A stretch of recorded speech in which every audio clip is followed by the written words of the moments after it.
नमस्कार, मैं पिंटू सिंह यादव आप सभी का स्वागत करते हैं टेक्निकल दुनिया में। दोस्तों, आप जो है कोई भी काम करने के लिए कहीं जाते होंगे तो आपको कहीं ना कहीं ट्रेन का सहारा लेना पड़ता है, रेलगाड़ियों का सहारा लेना पड़ता है, जिसके चलते आप आसानी से एक जगह से यात्रा दूसरे जगह पर यात्रा आसानी से कर सकते हैं, कम समय में कर सकते हैं और कम बजट में कर सकते हैं।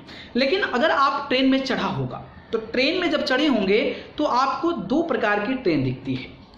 एक जो उनका कंपार्टमेंट यानी कि जो बोगी होता है वो आपका ब्लू कलर का होता है और दूसरा जो एक कलर होता है वो होता है रेड कलर का। तो आपके जहन में ये सवाल आता होगा कि हाँ भाई यार, ट्रेन तो एक ही है, डेस्टिनेशन एक ही है, चलने का तरीका एक ही है, सब चीज़ एक है, then why the change of the colours, why the two colours are mentions like red and blue. इसके पीछे की क्या हिस्ट्री है, इसके पीछे की मेन वजह क्या है, इसके बारे में आज मैं आपको बताने वाला हूं और इसके बारे में मैं आज आपको चर्चा करने वाला हूं। उससे पहले मैं चाहूँगा कि हमारे चैनल यानी कि टेक्निकल दुनिया को सब्सक्राइब कर जरूर जुड़ जाएं। तो चलिए शुरू करते हैं। तो ये दो चीज़ें आपने देखी होगी, तो इसी के बारे में आज हम चर्चा आपको करने वाले हैं। तो सबसे पहले मैं ये बता दूँ आपको कि अगर आप कोई ट्रेन में बैठे होंगे, एक आप सुपर फास्ट होती है, एक पैसेंजर्स ट्रेन होती है, एक होती है मेल ट्रेन होती है और एक होती है लाइक शताब्दी हो गई और राजधानी हो गई, इस प्रकार की ट्रेन होती है। तो जो भी रेड डब्बा होता है जिस भी ट्रेन का, उसका मतलब ये समझ जाइए कि इसका जो स्पीड होता है वो काफ़ी ज़्यादा हाई होता है। हाई मतलब कि उसकी स्पीड जो होती है काफ़ी तेज होती है और उसकी स्पीड 160 किलोमीटर प्रति हावर टू 200 किलोमीटर प्रति घंटा की रफ्तार से वो ट्रेनें चलती है। अगर हम ट्रेनों का नाम इसमें शामिल करना चाहें तो इसमें आपकी शताब्दी ट्रेन है, राजधानी एक्सप्रेस है और गतिमान एक्सप्रेस है। अगर आपने शताब्दी देखा होगा, गतिमान देखा होगा, लेकिन आपने जो है राजधानी एक्सप्रेस तो जरूर देखा होगा, उसमें आप देखते होंगे कि उसकी जो बोगी होती है वो रेड कलर की होती है। मतलब ये स्पष्ट हो गया कि जो भी ट्रेन बहुत ज़्यादा स्पीड में चलती है उसका जो कलर होता है वो रेड होता है।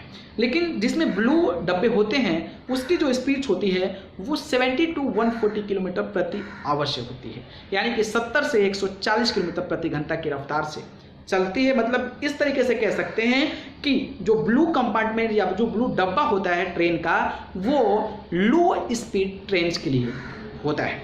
इसके अलावा और भी क्या क्या डिफरेंसेस है और क्यों किया जाता है ऐसा, इसके लिए हमारे इस खास रिपोर्ट को देखना पड़ेगा। तो देर नहीं करते हैं, चलिए देखते हैं इस खास रिपोर्ट को। यह तो हम सभी जानते हैं कि पीला रंग दूर से दिखाई देता है, इसलिए स्कूल बस पीले रंग की होती है, टैक्सी पर पीला रंग होता है। सवाल यह है कि जब बहुत सारे एक्सीडेंट रेल की पटरियों पर होते हैं तो फिर ट्रेन का रंग पीला क्यों नहीं होता है? ट्रेन की बोगियों का रंग नीला लाल क्यों होता है? क्या दोनों तरह की बोगियों में कुछ और भी अंतर है? तो आइए जानते हैं उसके बारे में। ट्रेन के नीले और लाल डिब्बों का निर्माण कहाँ होता है, पहले इसके बारे में जान लेते हैं। तो आपको ध्यान दिया होगा कि ट्रेन के डिब्बे को रंग या तो नीला होता है या फिर लाल होता है। नीले रंग के डिब्बों में हम सभी यात्रा करते हैं और दूसरे कोच लाल या सिल्वर रंग के होते हैं। आइए जानते हैं ट्रेन की बोगियों के रंग के पीछे क्या लॉजिक है। सरल जवाब यह है कि नीले रंग के कोच को इंटीग्रल कोच फैक्ट्री में बनाया जाता है, इसलिए इसे इंटीग्रल कोच के नाम से भी जाना जाता है। लाल और सिल्वर रंग के कोच को LHB यानी कि लिंक हॉफमैन बस कहा जाता है। ट्रेन के नीले और लाल डब्बों में क्या अंतर होता है? HLB कोच का उपयोग तेज गति के लिए किया जाता है, जैसे शताब्दी एक्सप्रेस हो गई, गतिमान एक्सप्रेस की बात करें या फिर हम राजधानी एक्सप्रेस की बात कर लें जिसकी सामान्य गति 160 किलोमीटर से 200 किलोमीटर प्रति घंटा होती है। इसके विपरीत नीले रंग का कोच का उपयोग माध्यम गति की ट्रेनों में किया जाता है जिसकी सामान्य गति 70 किलोमीटर से 140 किलोमीटर प्रति घंटा होती है।